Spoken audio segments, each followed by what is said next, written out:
There's a quiet epidemic happening in Christian motherhood, and it has to stop. We've normalized the things we overconsume and overconsume the very things that are robbing us of our peace and completely draining us. We accept utter exhaustion and depletion. Mothers are glorifying being too busy and having no margin in our days to even consider basic hygiene. We scroll past captions about overstimulation and call it relatable. We've normalized anxiety and burnout and constant noise and overstimulation and the endless pursuit of getting it all done. And we call it obedience or even sacrificial love. And then when the exhaustion creeps in and you get that feeling that something isn't right because it isn't, your health has taken a hit and you feel just completely and utterly burnt out, we don't stop.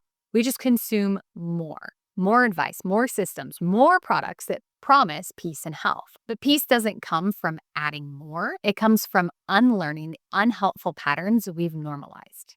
So by the end of this video, you're going to see the hidden ways that we've normalized what's stealing our peace, how overconsumption feeds that normalization, and how to finally break free from the cycle of doing more, buying more, and yet still feeling empty. So if you're a Christian mother who's feeling burnt out and longing to be the peaceful mother and gentle wife and mom that you always imagined being without turning to expensive therapy or supplements or constantly decluttering your home just to find some relief, I would love for you to subscribe. If you're new here, I'm Kiri, and I help Christian homemakers who are living in a fog of exhaustion and stress to become the patient, peaceful mothers and wives they've always dreamt of being. And if you've ever wondered how I went from just barely surviving every day to creating a home that feels calm and joy-filled, even when my circumstances didn't change, I walk through that exact process inside my free workshop called From Survival Mode to Peace-Filled Homemaking in 7 days. So you can sign up using the link below. All right.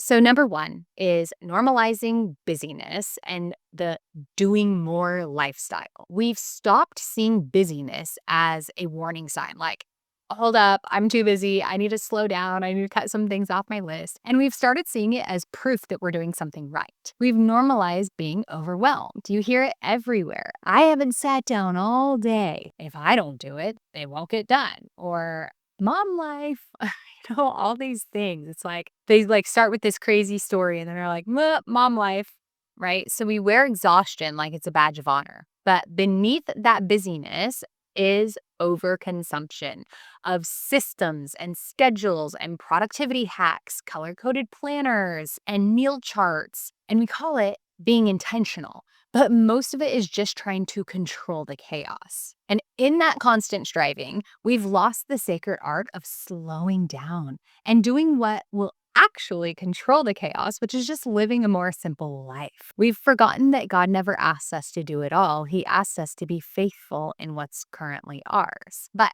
stillness feels wasteful when you've normalized hurry. Like you can't sit down and relax without your brain thinking about the 67,000 things that you ought to be doing. So when stillness feels unproductive, we start searching for peace in prettier places. New routines, new decor, new distractions. We've confused contentment with complacency, and now we chase upgrades in the name of stewardship.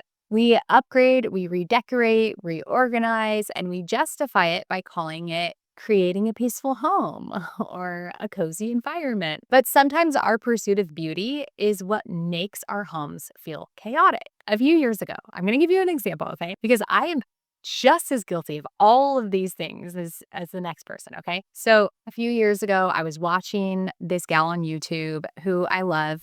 She has a beautiful home and she just had the cutest little setup by her kitchen sink. She had like a cute little ceramic tray with a little soap and then like little dish scrubber. And the whole thing was just so cute by her sink. And I immediately was on the hunt for a ceramic dish just like that with a little dish scrubber and a little soap thing, just like she had. And then one day I pulled out, so I had like this little pull-out drawer under my sink that held my dish scrubber. And I realized, wait, this is actually better than cluttering up my counters with more stuff and having to go out and buy something new.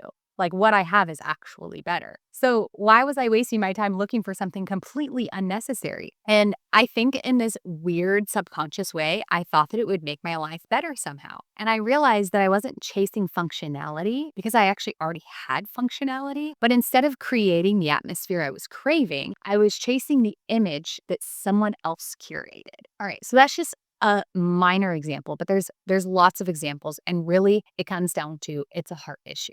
Okay. And overconsumption isn't just about what fills our homes, it's about what fills our minds. And so that's where we go into the next thing that we've normalized, and that is distraction. We've normalized distraction so deeply that silence now feels weird and wrong. So we have background music playing all the time, podcasts, kids' shows playing, reels, sermons playing, apps that play children's stories, YouTube content, Instagram content, Facebook groups. The list goes on and on. All day long, we have options for what noise we can fill our ears and our eyes with. We tell ourselves that it's harmless or even really good because we only listen to edifying things. But in reality, it can reach a point of overconsumption that is actually numbing. And suddenly, silence feels awkward. At our old house, we had this raspberry bush that spanned the whole length of our house. It was amazing. And it took about 45 minutes every day to do the raspberry picking during raspberry season, to harvest all those berries and, get them all washed up and frozen and all of that. And so I was talking to a friend about this, and she said, "Oh my word, that sounds amazing. Do you just pray the whole time?" And sadly, my response was, "No, I'm actually usually wrangling a bunch of kids or listening to something." So again, I'm guilty of this, you guys. So we've normalized over-consuming information so much that we've forgotten how to be in silence and hear Him, hear God for extended periods of time. But when the noise never stops, neither do we. And that's how constant motion slowly becomes constant exhaustion. We've normalized survival mode and forgotten that motherhood was never meant to feel like drowning. You can feel it in the captions we see every day, right? Running on caffeine and chaos. Ha ha ha ha. The kids are crazy. The house is a mess, and I'm just trying to survive. Ha ha ha. Overstimulated, overtired, and over it, but God is good. And the comments are full of things like, "Same here, preach it, sister. That's motherhood. Get used to it." We don't even question it, let alone try to help a mama out who's struggling and get down to what's going on. We've started believing that exhaustion and overstimulation are just part of the job. But from a nervous system standpoint, what's really happening is this. When our body lives in constant tension, rushing, reacting, multitasking, it gets stuck in a state of fight or flight. And over time, that feels normal. Your body forgets how to relax. Your brain forgets how to feel safe. And I have a theory. My theory is that mothers who are struggling and they're living in this burnt out, overstimulated state are feeling this way because they're living in a constant state of fight or flight that they just have become accustomed to and they've normalized. I also believe that they're setting their stress response off and putting their body into a constant state of stress by the way that they're thinking all day long. So if you're a struggling mother, you've likely been training your brain to stay on high alert and think that it's in danger all the time, which will lead to a stressed out nervous system, making you feel overwhelmed, overstimulated, and exhausted before your day even begins. Does this sound familiar? Your patience is thin, your joy is fleeting, and you're left wondering if you'll ever feel like yourself again.